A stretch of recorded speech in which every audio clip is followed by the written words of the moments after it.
쿠키뉴스 기획취재팀 심희철 기자와 함께하는 키워드 포착 시작하겠습니다.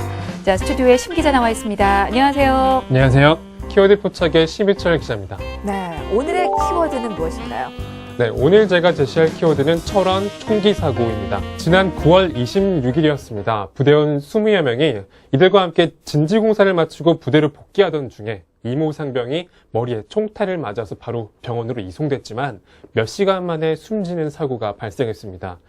그가 총상을 입은 지점은 인근 군부대 사격장과 400m가량 떨어져 있었고요. 그래서 인솔간부가 K2 소총 유효 사거리인 600m 반경 이내로 병사들을 인솔한 게 아니냐는 의혹 등 장병관리 소홀이 지적됐습니다.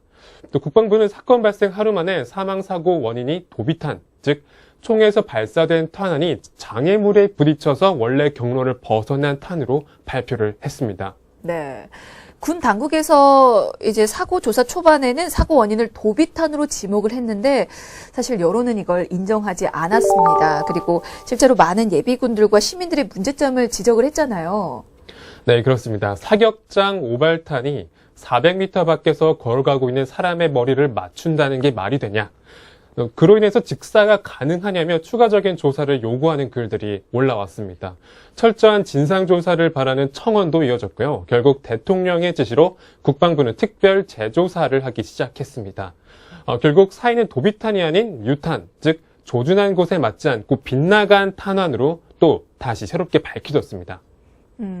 그러니까 그 발사된 탄이 다른 곳에 충돌해서 예상 외의 방향으로 가다 보니까 맞게 된 탄이 아니고, 그러니까 그냥 사격장에서 쏜 탄에 맞아서 숨졌다는 얘기인데, 결국 도비탄에 의한 사망이라던 국방부의 최초 발표가 거짓으로 드러난 거잖아요, 이게. 네, 그렇습니다. 말 그대로 부실 조사였습니다. 최종 결과를 유탄으로 발표하면서 여론의 비난이 일었는데요. 국방부 조사본부는 사고는 병력인솔부대, 또 사격훈련부대, 사격장 관리부대의 안전조치 및 사격 통제 미흡 등이 복합적으로 작용해서 발생했다고 발표했습니다. 결국 스스로 총체적 과실을 인정한 셈인 거죠. 네, 그러니까 사실상 예고된 인재였던 셈인데요. 이게 사격장 구조나 안전 대책도 중요하지만 그에 앞서서 이 군의 책임 회피에 대한 부분부터 먼저 짚어보고 가도록 하겠습니다. 사건이 발생한 후에 군은 바로 사건에 대한 책임을 일선 부대 초급 간부에게 전가했잖아요. 네, 그렇습니다. 사건 발생 직후 군사법원은 사고 발생 당시에 병력을 인솔했던 박모 소대장에게 구속영장을 발부했고요.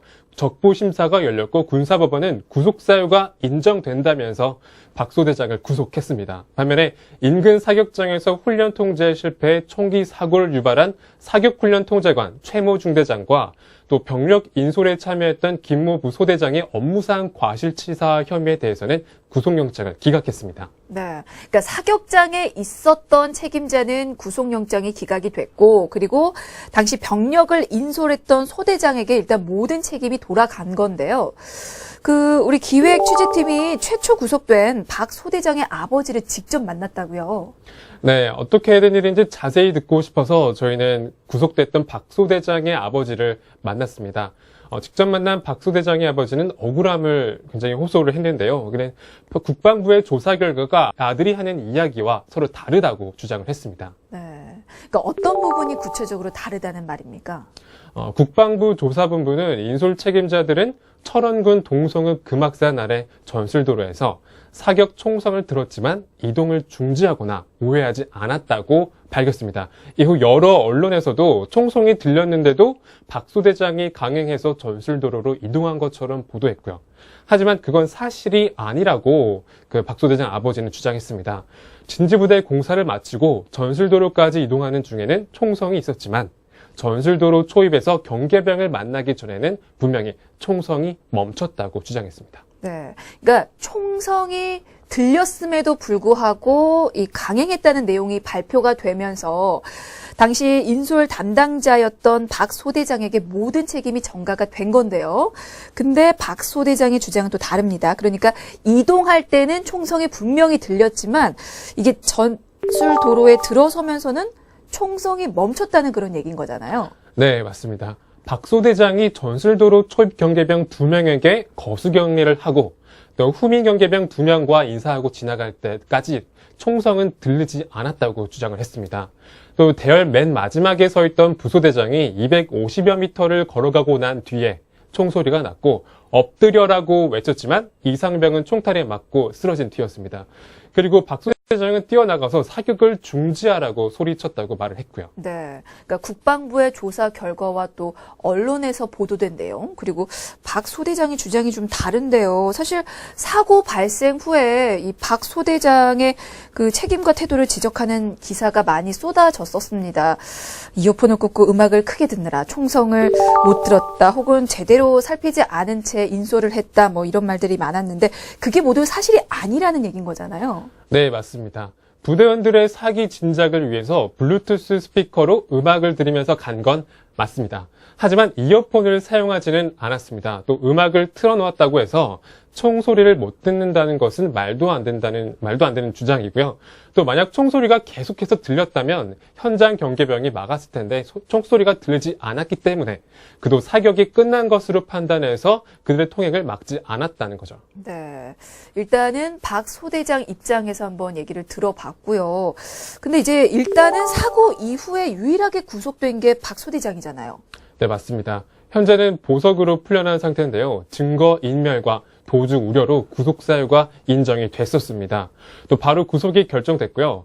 반면 인근 사격장에서 훈련했던 사격훈련 부대 중대장과 병력 인솔에 참여했던 중사는 구속되지 않았습니다. 그 이유는 증거인멸 및 도주의 우려가 없고 혐의를 소명할 근거가 부족하다는 이유였습니다. 네. 뭐 어쨌거나 박 소대장도 현장에 있던 책임자니까 도의적인 책임이라도 져야 한다는 여론도 있고, 그리고 일부에서는 마녀 사냥이라는 주장도 있는데요. 그 박 소대장 측은 입장이 어떤지도 궁금해요. 앞으로 추가 수사가 이루어져야 한다고 보고 있습니까? 네, 그렇습니다. 탄이 날아온 게 사격훈련 도중이었는지 아니면 끝난 뒤였는지는 명확히 밝혀야 할 사안이라고 본다는 입장입니다. 진질공사를 마친 뒤 시간은 오후 3시 30분으로 통상적으로 사격훈련이 끝난 시간이었다는 거죠. 사격이 이루어지는 도중이었다면 6분, 7분 동안 총성이 들리지 않을 수 없기 때문에 군대에서는 사격이 다 끝난 뒤에 남는 실탄을 난사하는 과정에서, 즉 그 실탄을 소비하는 과정이죠. 이 과정에서 유탄을 맞은 거 아닌지 그런 의심을 할 필요가 있다고 주장했습니다. 네. 그러니까 일단은 그 시간적인 부분에 대해서 국방부의 추가 조사가 이루어져야 한다는 말인데요. 그렇다면 그 부분에 대해서 국방부 입장은 어떻습니까? 네, 이와 관련해 국방부는 지난 2015년부터 전투 사격 방식이 바뀌었다면서 입사 후 밖에서 쏘는 15발 중 마지막 6발은 연발 사격을 하게 되어 있어서 잔탄 소비가 이루어질 수 없는 구조라고 밝혔습니다. 그러니 사격이 다 끝난 뒤 남는 실탄을 난사하는 과정에서 유탄을 맞은 것은 아닌지 의심해보라는 박 소대장의 주장은 말이 안 된다고 반박했습니다. 네, 임관한 지 이제 넉 달 된 초급 장교만 구속됐다가 보석으로 풀려난 상황에서 조만간 있을 군사재판이 얼마나 진실을 또 밝힐 수 있을지 모르겠습니다. 자, 어쨌거나 군의 책임 회피에 대한 부분을 좀 살펴봤고요. 그런데 기획취재팀의 취재 결과 이 철원 총기 사고가 발생한 사격장도 문제점이 드러났다고요? 네, 맞습니다. 저희 기획취재팀이 취재한 결과 해당 사격장에 대한 군의 안전평가가 형식적인 수준에서 그쳤습니다. 최근 1년간 실태 점검에서 사격장 구조 관련 지적은 단 한 차례도 없던 걸로 파악이 됐습니다. 네, 군 당국의 안전 불감증이 다시 한번 도마 위에 오르지 않을까 생각이 드는데요. 자, 이 부분에 대해서 또 자세히 살펴보고 가겠습니다. 사격장에서 가장 중요하게 여겨야 할 안전평가를 형식적으로 진행을 했다면서요? 네, 기획취재팀은 6사단 내 77 포병대대 개인화기 자동화 사격장의 관리 실태 점검 현황 문건을 단독으로 입수했는데요. 국방부는 군인권센터와 타 언론의 정보 공개 청구에도 해당 문건을 공개하지 않아 왔습니다. 이 자료에 따르면 사격장은 지난 2000년 4월 지어졌고요. 면적은 약 53,229제곱미터, 약 1억 210만 원의 설치 예산이 투입됐습니다. 사용 부대 수는 30개 부대였고요. 연간 사용 일수는 365일 중에 240일을 사용을 했습니다.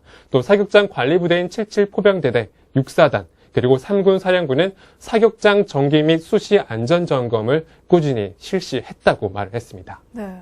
아무래도 사용하는 부대가 30곳이 넘다가 보니까 정기적으로 좀 자체 점검이 꽤 이루어지고 있지 않았을까요? 네, 정기 점검은 1년에 2차례 이루어졌습니다. 그러니 적어도 30회 이상 사고 예방 기회가 있었던 셈인데요. 실제로 77포병대대는 사고가 발생했던 지난 9월을 포함해서 같은 해 3월과 5월, 6월 수시 안전 점검을 시행한 것으로 드러났습니다.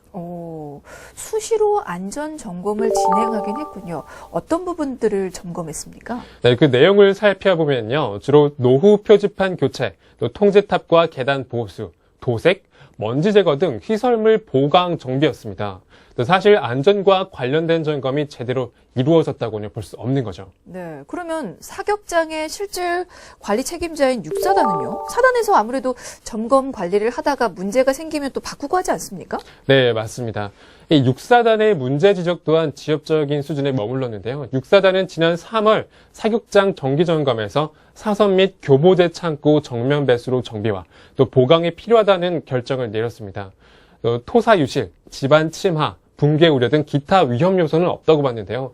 또 외부 충격이나 위험 물질을 막기 위해 세운 두꺼운 벽 모양의 칸막이인 방호벽과 전술도로 이용 통제에 관한 언급은 전혀 없었습니다.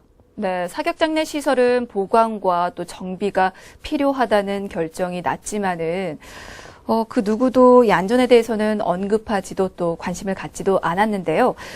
이 사단을 총괄하는 사령부 역시 마찬가지였나요? 네, 상황은 마찬가지였습니다. 3군 사령부는 지난해 6월 7일에 실시한 안전점검에서 방음벽 설치 관련 예상 집행 확인 외에는 특이사항이 없다고 판단을 했습니다. 그리고 네. 사고를 예방할 수 있었던 방호벽에 대한 추가 예산 집행은 따로 없었습니다. 네, 방음벽만 지었군요. 사실은 미리 이 방호벽만 세워져 있었더라도 이번 총기 사망 사고는 좀 막을 수 있지 않았을까라는 생각을 좀 하거든요. 네, 앞에서도 말씀드렸던 것처럼 국방부 조사본부는 유탄을 사고 원인으로 규정을 했습니다. 그 근거는 바로 사고 장소 주변의 나무 등에서 70여 개의 피탄원이 발견된 점인데요. 결국 평소에도 탄이 사고 장소까지 빈번하게 날아갔다는 것을 말하는 겁니다. 하지만 그 부분은 안전평가에서는 고려되지 않았던 거죠. 네, 그러니까 사고 발생 전에도 유탄이 외부로 날아간 적이 있었음에도 불구하고 방음벽만 설치를 했지 이 방호벽에 대한 문제는 지적되지 않았는데요. 그러니까 결국 해당 사격장은 구조적인 문제가 있다고 봐야 하는 건가요? 네, 맞습니다. 그리고 그는 경계병을 세워 출입을 통제하고 경고방송을 하는 등 여러 조치를 통해서 그 구조적인 문제들을 보완해왔다고 밝혔습니다. 하지만 분명 사격장 관리 부실과 구조적 문제가 있는 것으로 지적이 될 수밖에 없습니다. 네, 누가 봐도 해당 사격장은 구조적인 문제가 있다고 보여지는데 군은 그 부분을 인정하지 않고 있습니다. 그저 잘못된 통제로 인해서 생긴 사고라고 여기고 있는데요. 아무래도 여러 가지로 의문이 좀 남네요. 그래서 기획 취재팀이 또 직접 사격장을 방문했다고요. 네, 사건이 발생한 지 거의 3달이 다 되어가는데요. 과연 죽음의 사격장은 어떻게 바뀌었을지 궁금했던 저희 쿠키뉴스 기획 취재팀이 77포병대대 영내 사격장을 찾아가는 시도를 해봤습니다. 취재진은 먼저 강원철원군 철원읍 독서단길 DMZ 캠핑장을 지나서 금악산 아래 도착했습니다. 차를 타고 당시 고 이모 상병 등 28명이 작업을 했던 진지까지 올라갔고요. 거기서부터 또 사격장을 따라서 내려가는 길이었던, 즉 이모 상병이 내려갔던 길을 따라서 사격장으로 한번 가보았습니다. 하지만 도중에 77포병대대 간부의 저지로 더 이상 내려갈 수 없는 상황까지 발생을 했는데요. 따라서 사격장까지는 갈 수 없었습니다. 그렇군요. 궁금한 게 사실은 작업했던 진지 현장에서 부대로 돌아가던 중에 사고가 발생을 한 거잖아요. 그러면 이제 가보니까 어떤지가 궁금해요. 바로 사격장이 보였습니까? 바로 보이지는 않았습니다. 네. 일단 방어진지에서 사격장으로 내려가는 길은 그렇게 순탄하지가 않았습니다. 주먹만한 돌이 도처에 깔려 있었고요. 또 사격장은 높은 봉우리로 둘러싸여 있었는데 만약에 이곳에서 총성이 있었다면 메아리처럼 울릴 수 있는 구조였습니다. 그렇게 전술도로를 따라서 15분쯤 걸어 내려갔을 때 일반인의 출입을 막는 철조망이 있었습니다. 거기가 원래 일반인이 못 들어가는 곳입니까? 아닙니다. 이번 총기 사고가 발생한 뒤 새로 설치된 안전장치, 즉 철조망이었고요. 다행히 이 철조망이 일부 구간에만 설치되어 있었기 때문에 철조망을 우회해서 어렵지 않게 사격장으로 향할 수는 있었습니다. 네, 꽤 취재가 힘들었을 것 같은데 그 사격장이 지금도 사용되고 있지는 않죠? 네, 지금 사용되지는 않고 있는데요. 그 근처에는 이중으로 설치된 철조망이 있었고 또 그 철조망 앞에는 사격 중이 아님에도 불구하고 사격 중이라고 쓰인 경고 팻말이 세워져 있었습니다. 또 부스 위쪽에는 2번 안전초소라고 쓰인 명패가 붙어 있었고요. 또 파란색 화살표로 우회도로를 가리키는 이정표도 눈에 띄었습니다. 네, 나름대로 또 사격장 근처에 뭐 안전초소라든지 이 안전표시가 잘 돼 있었네요. 네, 원래부터 있던 장치들은 아니었습니다. 이 군 인권센터에 따르면 사고 당시에는 철조망과 안내판 등 기본적인 안전조치가 전혀 이루어지지 않았고요. 또 모두 이번 사고 발생 뒤에 생겨진 안전장치들입니다. 네, 그렇군요. 소 잃고 외양간 고친다는 말이 생각나는데요. 어쨌든 총기 사고가 발생한 후에 이 근처에 안전장치들을 설치하고 있긴 하네요. 네, 원래는 민간인이 오갈 수 있는 통행로라고 알려져 있었던 곳이었는데요. 이제는 군사지역으로 포함되어 있었습니다. 사격장으로 향하는 길목에 다양한 안전장치들이 설치된 것을 저희도 볼 수 있었습니다. 네, 늦은 대응이 좀 문제인 것 같습니다. 지금은 아니지만 예전에는 민간인이 충분히 들어갈 수 있는 자리였음에도 불구하고 안내판이 설치되어 있지 않았던 거잖아요. 네, 그렇습니다. 또 문제는요, 이러한 조치가 임시 방편에 불과하다는 것입니다. 보다 본질적인 사격장 자체에 대한 안전대책은 현재까지 알려지지 않고 있습니다. 네, 사격장에 대한 책임은 아무도 지지 않고 있는 거죠? 네, 국방부는 사격장 건설 주체를 묻는 정보공개 청구에 사격장 부지 선정 문서와 또 시공계획, 공사 주체 및 시공회사에 대한 기록이 하나도 남아있지 않다고 밝혔습니다. 결국 사격장 부실공사 그리고 관리 책임은 누구도 지지 않고 있는 겁니다. 네, 총기 사고가 발생한 사격장에 대한 문제를 인정하지 않고 있는 군 당국. 결국은 책임 회피라는 지적을 피할 길이 없는데요. 그 사격장 문제를 밝혀낼 방법은 없는 겁니까? 네, 그 사격장 문제를 밝혀내기 위해서 저희 쿠키뉴스가 육군 표준훈련장 설치 지침을 입수했습니다. 해당 문건에는 훈련장은 장기적인 안목에서 주위 환경과 입지 조건을 고려해서 설치해야 한다고 명시되어 있습니다. 또 개인화기 자동화 사격 훈련장은 안전을 위해 충분한 공간을 확보해야 하며 또 피탄 지역은 암속지대를 회피해야 한다는 내용이 담겨 있었습니다. 결국 철원 총기 사고 발생 사격장은 군의 설치 규정을 따르지 않고 엉터리로 지어진 사실이 확인된 셈입니다. 그러니까 분명히 정해진 설치 지침이 있는데도 불구하고 그거를 따르지 않은 거군요. 네, 가이드라인과 달리 주위 환경을 고려하지 않은 채 지어졌습니다. 복수의 증언에 따르면 표적지 뒤편에 있는 전술도로는 사격장이 생긴 지난 2000년 4월 이전부터 존재했던 것으로 알려졌고요. 또 사격장 지표면의 기울기를 말하는 사선 경사도 역시 육군 지침과 달랐습니다. 이 육군은 사선 경사도는 지형 조건을 고려해서 15도에서 30도 이내에 설치해야 한다고 규정을 했는데 이 해당 사격장의 경우 사선 경사도는 4도에 그쳤습니다.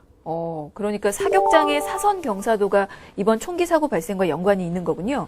네, 사선 경사도 역시 사선 경사도에 따라서 총을 겨누기 때문에 이 사건과 연관성이 있습니다. 또 다른 개념인 사격 경사도도 있는데요. 이거는 총구를 겨누는 기울기를 뜻합니다. 사격 경사도는 수평 또는 하향함으로써 도비탄 발생을 방지해야 한다는 육군의 지침이 있는데요. 그 부분이 이행되지 않았던 겁니다. 국방부 자료에 따르면 이 사격장은 사수가 표적 겨냥 시 총구를 상향 조준해야 하는 구조로서 200m 표적 기준 총구를 1.59도만 올려도 탄이 방호벽을 넘어갈 수가 있었습니다. 그렇군요. 사실은 군 장병들이 모두 사격 실력이 같은 건 아니니까 충분히 이번과 같은 사고가 발생할 가능성이 있는 건데요. 이렇게 되면 군에서 책임져야 할 부분이 더 넓어질 것 같습니다. 아무래도 근본적인 부분부터 따져야 되는 거잖아요. 네, 당시 사격장 설립을 승인한 사단장 등에게 책임을 물어야 한다는 의견에 무게가 실리고 있는데요. 또 구조적 결함이 있는 사격장의 설계 및 승인을 지시한 인물은 정확하게 밝혀지지 않고 있습니다. 국방부 역시 시공계획 문서, 또 공사 주체에 대해 문서 보존 기간이 만료돼서 확인할 수 없다는 입장을 밝혔고요. 네, 얘기 잘 들었습니다. 지난 9월 26일이었습니다. 대한민국의 한 청년이 또 한 번 안타깝게 목숨을 잃었는데요. 안전조치 미흡이 만들어낸 인명사고, 한마디로 인재였습니다. 문제는 책임지는 사람이 없다는 점인데요. 그럴수록 군에 대한 신뢰는 더 떨어지지 않나 싶네요. 자, 키워드 포착 오늘은 여기서 마치겠습니다. 지금까지 쿠키뉴스 기획지책팀의 심희철 기자였습니다. 고맙습니다. 감사합니다.